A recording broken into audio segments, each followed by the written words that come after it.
Good morning बच्चों। तो पिछली कक्षा में हमने पढ़ा था तार की कुंडली के बारे में। तो कुछ लोगों ने इसका आंसर बनाया है लेकिन थोड़ा सा गलत बना दिए हो। मैंने कहा था कि तार की मोटाई 30 सेंटीमीटर या 40 सेंटीमीटर लपेटों की संख्या बना के लेना है करके। तो आप लोग एक कोई बनाए थे वो गलत बना दिया था, तो मैं उसी को थोड़ा सा और समझाई हूँ। क्या बोला है इसमें? आवश्यक सामग्री तार का टुकड़ा, बेलनाकार पेंसिल और स्केल। तो तार की कुंडली की लंबाई मैं ली थी पिछली कक्षा में जो बताई थी 3 सेंटीमीटर, और तार के लपेटों की संख्या 20 बार लेना है। 20 बार इसमें दिया है, तार की लपेटों की संख्या 20 बार लेना है। तो मैं आप लोगों को होमवर्क दी थी कि लपेटों की जो संख्या है तार की उसको 30 लेना है, और जो तार की कुंडली की लंबाई है उसे मैं 3 ली थी। तो आप लोग को बोली थी अपने हिसाब से अनुमान से 3, 4, 5 ऐसे ले लेना। तो आप लोग गलत बना दिए हो। तो मैं उसी को और बताई हूँ आप लोगों को। क्या बताई हूँ? तार की मोटाई बराबर तार की कुंडली की कुल लंबाई सेंटीमीटर में, तार के लपेटों की संख्या। अतः तार की कुंडली की कुल लंबाई मैं ली हूँ 4 सेंटीमीटर, और लपेटों की संख्या मैं ली हूँ 30 सेंटीमीटर, जो इस बुक में दिया है उसको। उसके बाद इस मान को हम इस सूत्र में रख देंगे। तार की मोटाई 4 सेंटीमीटर बटे 30, तो इसका उत्तर आ जाएगा 0.13। वैसे ही 40 बार लपेटों की है, तार की 40 लपेटों की कुंडली बनाना है, तो उसका भी सेम वही बनेगा।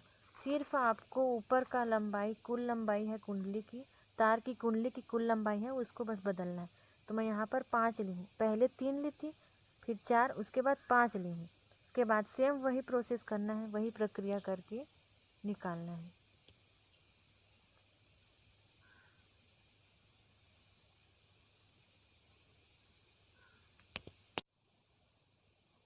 तो तार की लपेटों की संख्या 40 लेकर मैं निकाली हूँ। तो तार की मोटाई बराबर 5/40, तो इसका उत्तर आ जाएगा 0.12। फिर इस सभी उत्तर को हम इस सारणी में भर देंगे। 20 लपेटों की 30, उसके बाद 40, सभी का मान यहाँ पर निकाल लेंगे।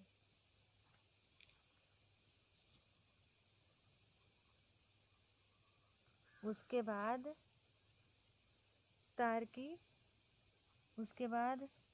की औसत मोटाई निकालेंगे, सभी को जोड़ देंगे एक साथ। उसके बाद औसत कितना से निकालते हैं? जिस संख्या से भाग देते हैं, जितना को जोड़ते हैं 1, 2, 3, तो 3 आया तो उसी से हम भाग देंगे। तो इसका उत्तर आ जाएगा 0.13। इसका आ जाएगा 0.13। उसके बाद क्रियाकलाप 3 को मैं आप लोगों को अच्छे से बताई थी, तो आप लोग को समझ आ गया होगा। और इनका उत्तर दीजिए भी मैं आप लोगों को बोली थी, तो कुछ लोगों ने बताया है, सही बनाया है। अब आज हम लोग पढ़ेंगे क्षेत्रफल। क्या बोला है इसमें? इसमें एक खेत का नक्शा लिया गया है, और आप लोग जब भी पढ़ते हो अपना पुस्तक सामने रख कर पढ़ा करो। इसमें क्या लिया गया है? एक खेत का नक्शा लिया गया है जिसमें 3 लड़कियों के खेत के बारे में बताया है। सलमा, किरण और श्यामू के खेत को दर्शाया गया है इस नक्शे में। क्या बोला है उसके बाद? किरण, सलमा और श्यामू में से हमें किसका खेत बड़ा है और किसका छोटा है, उसके बारे में हमें यहाँ पर बताना है। इसके लिए हम किसी खेत या कागज पर बने वर्ग या आयत के बड़े या छोटे होने का संबंध उसकी सतह के फैलाव से हम ज्ञात कर सकते हैं। जैसे खेत या कागज पर बना वर्ग या आयत जितना बड़ा होगा, उसकी सतह का फैलाव भी उतना ही अधिक होगा। किसी भी वस्तु की सतह के फैलाव का माप उसका क्षेत्रफल कहलाता है। क्या कहलाता है? किसी भी वस्तु की सतह के फैलाव का माप उसका क्षेत्रफल कहलाता है। ठीक है। उसके बाद है क्षेत्रफल का ऐसा ही मात्रक होता है वर्ग मीटर, जिसको हम m की घात 2 से लिख सकते हैं या लिखा जाता है। यह उस वर्ग का क्षेत्रफल है जिसके प्रत्येक भुजा की लंबाई 1 मीटर होगी। मतलब उसके सभी भुजाएं समान होगी। जैसे कि हम 1 मीटर ले रहे हैं तो उसकी सारी भुजाएं 1 मीटर ही होगी। जैसे क्या बोला है, प्रत्येक भुजा की लंबाई 1 मीटर होगी। मतलब चारों कोनों की लंबाई 1 मीटर। क्या बोला है इसमें, वर्ग का क्षेत्रफल जिसकी प्रत्येक भुजा की लंबाई समान होती है। जैसे कि ये 1 सेंटीमीटर हो गया, तो ये भी 1 सेंटीमीटर होगा, ये भी 1 सेंटीमीटर होगा, और ये भी 1 सेंटीमीटर। प्रत्येक भुजा मतलब चारों भुजा का जो लंबाई है वो 1 मीटर होगा। मतलब सभी समान होना चाहिए, तो वही उसका वर्ग का क्षेत्रफल होगा। जैसे टाइल्स, पुस्तक, फोटो फ्रेम या पासपोर्ट कार्ड जैसे फोटो होती है ना, वो सब एक क्षेत्रफल है जो उसकी सभी भुजाएं समान होती है।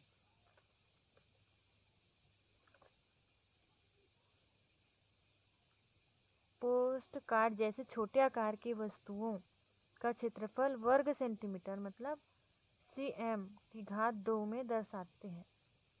1 वर्ग सेंटीमीटर उस वर्ग का क्षेत्रफल है जिसकी प्रत्येक भुजा की लंबाई 1 सेंटीमीटर होती है। बहुत बड़ी सतहों जैसे किसी खेत का क्षेत्रफल हम एयर अथवा हेक्टेयर मात्रकों में दर्शाया जाता है। जैसे कि बहुत बड़ा खेत है तो उसको हम सेंटीमीटर में के माध्यम से नहीं नाप सकते, तो उसके लिए हमें हेक्टेयर, एयर या वो सब मात्रकों से हम उसे दर्शा सकते हैं। उसके बाद है ग्राफ पेपर में 1 वर्ग सेंटीमीटर तथा 1 वर्ग मिलीमीटर क्षेत्र की पहचान कीजिए तथा 1 वर्ग सेंटीमीटर में स्थित वर्ग मिलीमीटर क्षेत्रों की संख्या गिनकर निकालिए बोल रहा है। तो ये आप लोग करोगे। अब क्या बोल रहा है, अब ग्राफ पेपर की लंबाई व चौड़ाई मापना है, उसका क्षेत्रफल वर्ग सेंटीमीटर में गिन कर निकालना है तथा इस ग्राफ को आधा मोड़कर क्षेत्रफल ज्ञात करना है। इन दोनों क्षेत्रफलों की तुलना फिर हो जाएगा। ठीक है, क्या बोला है उसके बाद, क्षेत्रफल के मात्रकों के गुणज तथा अपवर्तक क्या है। 1 वर्ग मीटर बराबर होता है 10,000 वर्ग सेंटीमीटर।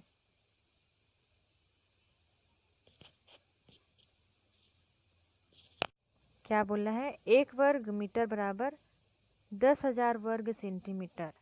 वैसे ही 1 हेक्टेयर बराबर होता है 100 एयर। 1 डेसिमल बराबर 40 वर्ग मीटर। उसके बाद 1 एयर बराबर 100 वर्ग मीटर होता है। 1 हेक्टेयर मतलब 10,000 वर्ग मीटर। 1 एकड़ में कितना डेसिमल होता है, 100 डेसिमल डेसिमल। 1 एकड़ बराबर होता है 4,000 वर्ग मीटर। इसको आप लोग अच्छे से पढ़ लेंगे। उसके बाद किसी नियमित आकार वाली वस्तु की सतह का क्षेत्रफल अगर हमें ज्ञात करना है तो हमें उसकी लंबाई, चौड़ाई, ऊंचाई, उसके अर्धव्यास इत्यादि को मापकर ज्ञात कर सकते हैं। जैसे कि ये आयत है तो इसका लंबाई और चौड़ाई हमें ज्ञात करना है, तो उसके समस्त पृष्ठों के क्षेत्रफल उनकी लंबाई तथा चौड़ाई मापकर हमें इस सूत्र के माध्यम से हम उसे ज्ञात कर सकते हैं। जैसे किसी वृत्त का क्षेत्रफल उसके व्यास या त्रिज्या, ये होता है उसकी त्रिज्या और ये होता है उसका व्यास, को मापकर हम उसे ज्ञात कर सकते हैं। नियमित आकार क्या होता है, नियमित आकार मतलब जैसे ये आयत है, ये वर्ग, तो एक नियमित आकार होगा। तो नियमित आकार की वस्तु का क्षेत्रफल हम ग्राफ पेपर की सहायता से भी ज्ञात कर सकते हैं। इस हेतु नियमित आकार की वस्तु को हमें ग्राफ पेपर पर रखना है, फिर उसकी सीमा बनाना है तथा उस सीमा रेखा में उपस्थित सभी वर्गों की संख्या हमें गिन लेना है। यह उस नियमित आकार की वस्तु का क्षेत्रफल होगा। उसके लिए यहाँ पर कुछ सूत्र दिए हैं। नियमित सतहों के क्षेत्रफल की गणना हेतु हमें ये सूत्र है। तो ये क्या होता है, आयत ए और बी, लंबाई गुणा चौड़ाई। ये जो ये ए है ना, वो इस आयत का लंबाई है और ये बी है वो चौड़ाई है, इसकी चौड़ाई, और ये उसकी लंबाई। तो इसका सूत्र हो जाएगा लंबाई गुणा चौड़ाई बराबर ए गुणा बी। और ये वर्ग है, वर्ग में अभी और बताई थी आप लोगों को, जिसकी सभी भुजाएं समान हो, ए और ए समान, ये उस ए के सामने वाला ये भी समान होगा, फिर ये के सामने वाला ये भी समान होगा, तो एक वर्ग है जिसकी सभी भुजाएं समान होती है। तो इसका सूत्र है भुजा गुणा भुजा बराबर ए गुणा ए बराबर ए का वर्ग, ए की घात 2, तो एक वर्ग का सूत्र हुआ। उसके बाद वृत्त, और ये आर है वो उसकी त्रिज्या है, तो पाई गुणा त्रिज्या, तो इसका सूत्र होगा पाई आर की घात 2 या पाई आर स्क्वायर। इनके उत्तर दीजिए में जो दिया है, दी हुई वस्तुओं की लंबाई चौड़ाई मापकर क्षेत्रफल की गणना करना है। तो इसमें जो वस्तु दिया है, पाठ्य पुस्तक का आवरण, पोस्ट कार्ड, मेज का ऊपरी पृष्ठ, बोतल की तली का पृष्ठ,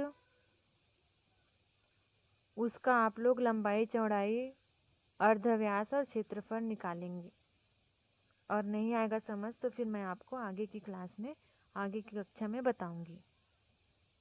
अब हमें इतना तो जान ही गए हैं कि जो नियमित आकृति वाले हैं उनके लिए तो ये फॉर्मूला से हम ज्ञात कर सकते हैं, लेकिन जिनका आकार हमें नहीं पता, जो अनियमित आकृति वाले होते हैं, जैसे कि क्या हो गया, पत्ती, हथेली, पैरों की तली, जैसे जो विभिन्न अनियमित आकृतियों का क्षेत्रफल ज्ञात करना है, उसके लिए ये सूत्र का हम प्रयोग नहीं कर सकते।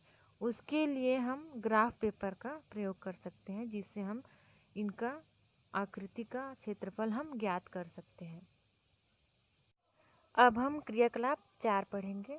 क्या बोला है इसका आवश्यक सामग्री, सेंटीमीटर, ग्राफ पेपर, एक पत्ती लेना है, पेंसिल और स्केल। इसमें एक अनियमित सतह वाली पत्ती को हम ग्राफ पेपर पर रखेंगे।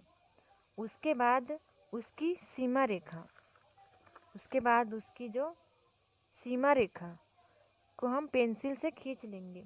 अब सीमा रेखा के अंदर वर्गों की संख्या, सीमा रेखा के अंदर ये वर्ग है, ये वर्गों की संख्या मतलब x हमें ज्ञात करना है, तो हम x ज्ञात करेंगे, ठीक है। उसके बाद वह सारणी में हम उसे लिख देंगे। तो इसमें जो लिखा है उसमें वर्गों की जो संख्या है 33 लिए हैं, पूर्ण वर्गों की संख्या 33 लिए हैं, ठीक है। उसके बाद सीमा के अंदर, उसके बाद सीमा के अंदर उन वर्गों की संख्या ज्ञात करना है जो वर्गों को आधा या आधे से अधिक घेरती है। वर्गों की संख्या बोल रहा है जो आधा से अधिक घेरती है, तो इसमें 15 लिए हैं, तो ये इसका बीच हुआ पत्ती का। तो आधे से अधिक बोला है, आधा या आधे से अधिक, तो हम आधा ले लेंगे 15। ये पत्ती का जो है ना वो आधा ले लेंगे हम 15, जो y हो जाएगा। आधा या अधिक वर्गों की संख्या y 15 लिए हैं। उसके बाद क्या बोला है, y उन वर्गों को छोड़ दीजिए जो आधे से कम है। उपरोक्त विधि से प्राप्त वर्गों की कुल संख्या हमें x प्लस वाई, x धन वाई ही पत्ती के क्षेत्रफल का लगभग मान होगा। इसका मात्रक वर्ग सेंटीमीटर होगा। तो हम निकाल लेते हैं, कैसे निकालना है, क्या बोला है, पूर्ण वर्गों की संख्या x 33, पूरे वर्गों की संख्या x 33 लिए हैं, 33। उसके बाद आधा या आधे से अधिक वर्गों की संख्या 15, ये उसका आधा हुआ, ये उसका आधा हुआ, और ये 15 पत्ती का आधा, मतलब आधे से अधिक बोला है तो हम आधा ले लेते हैं 15, जो उसका y होगा। आधा या आधे से अधिक वर्गों की संख्या हम 15 लेंगे। उसके बाद कुल वर्गों की संख्या कैसे निकालेंगे हम, x धन y को हम जोड़ देंगे, तो x धन y क्या है, 33 धन 15, तो इसको हम जोड़ेंगे तो 48 आ जाएगा। तो यही होगा पत्ती के क्षेत्रफल। वैसे ही दूसरे नंबर पर निकालेंगे हम, कैसे निकाला है, क्या बोला है इसमें, सीमा के अंदर पूरे वर्गों की संख्या हम x लेंगे, x 14 लिए हम, 14। उसके बाद क्या बोला है, जो वर्गों को आधा या आधे से अधिक घेरती है, तो ये 12 है, वो आधा घेर रहा है इस पत्ती का, तो हम 12 ले लिए। आधा या आधे से अधिक घेरती है बोल रहा है, तो हम 12 ले लिए।